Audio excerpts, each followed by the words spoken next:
Hello my friends, welcome to another video, and this time around we're gonna talk about some negative things about the regular Huawei Mate 20, because I've already made a video with the positive things, the things that I like about the Huawei Mate 20, and now I decided to give you also some negative things, mainly because I want you to have a complete information about this device.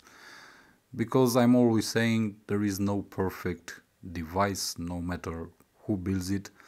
That's why this one also has some negative sides.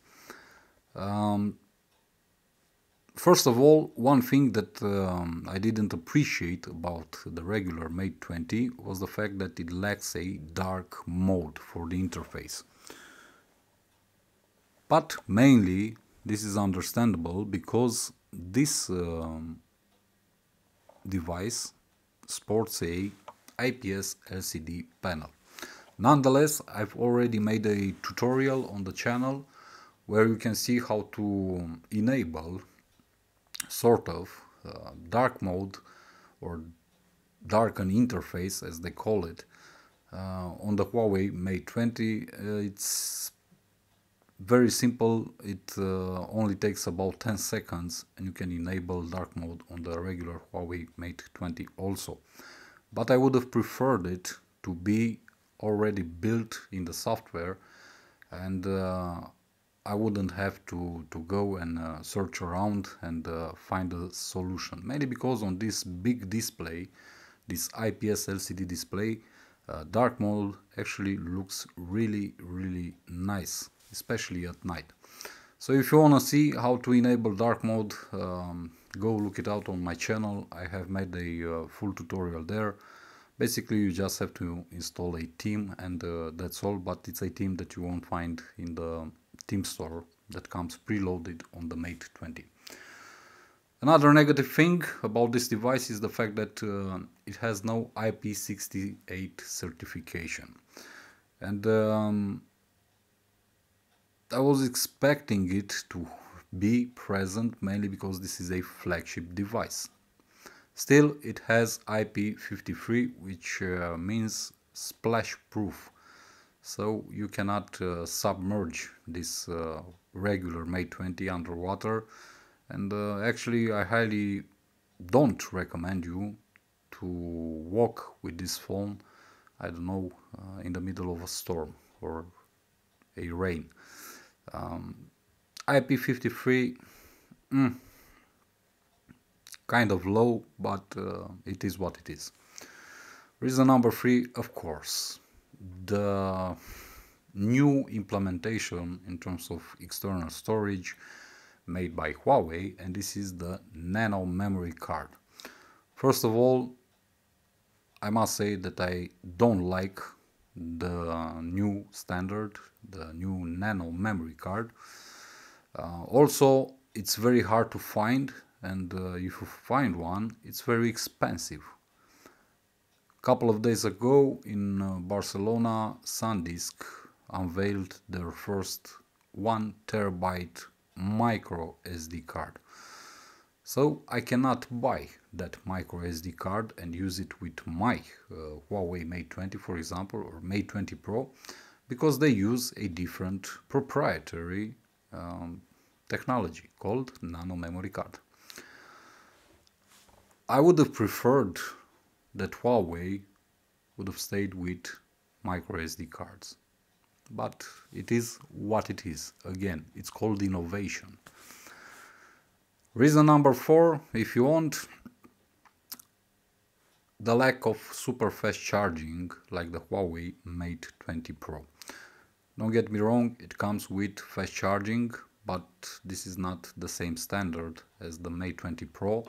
That one comes in the box with a 40-watt charger, while this one comes with a 22.5-watt charger, just like the Huawei P20 Pro last year or the Huawei Mate 20X.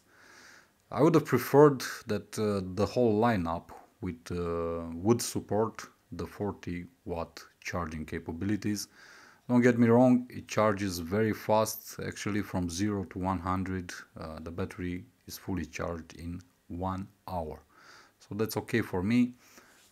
I'm just mentioning this because I would have preferred it to be, I don't know, the same, just like the Mate 20 Pro, if you know. Another, let's say, negative aspect of this device is, of course, the software. I highly don't like EMUI 9. The reason is very simple. It's simply a blatant copy of iOS. From the icons to the menus to the sub-menus to the sharing menus on social networks and whatnot, it simply copies iOS. I don't like iOS, I don't like EMUI. That's why I always use on my EMUI devices, basically on any other device, I use a custom launcher, in my case Nova Launcher. But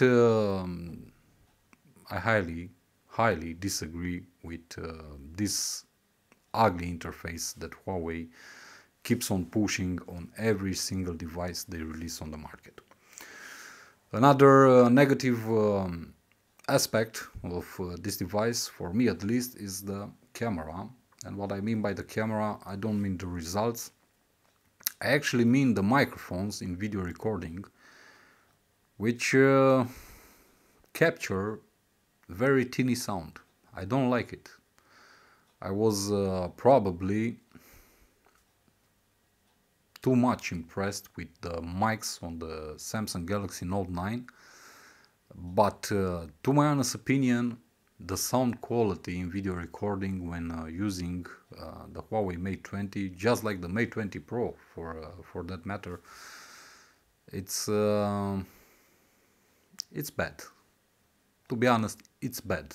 It could have been a lot better if they used better mics. I don't know. I simply don't like it. And another thing that I don't like about the video camera is the super slow motion capture at 960 frames. It simply looks very bad this time around. Not bad, very bad. That's why this is a feature that I don't really use on Huawei devices. And usually I don't really use slow motion on any device, but on this one it's very bad. The quality isn't there, and basically it gives you the impression that everything is software made, and with a lot of artifacts, with a lot of noise, with a lot of missing details, and I simply don't like it. It's ugly. And this pretty much does it for the things that I don't really like about this device. There aren't too many, but you may have others, for example. But despite all of these negative things that I said in this video about this device, to me, this phone still remains one of the best devices that I used in the past year.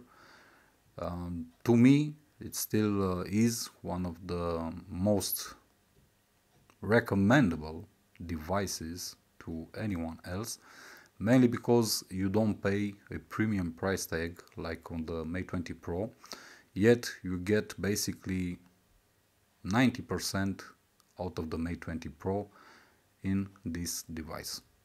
So as I always say, give it a try it yourself in a mobile store, I don't know.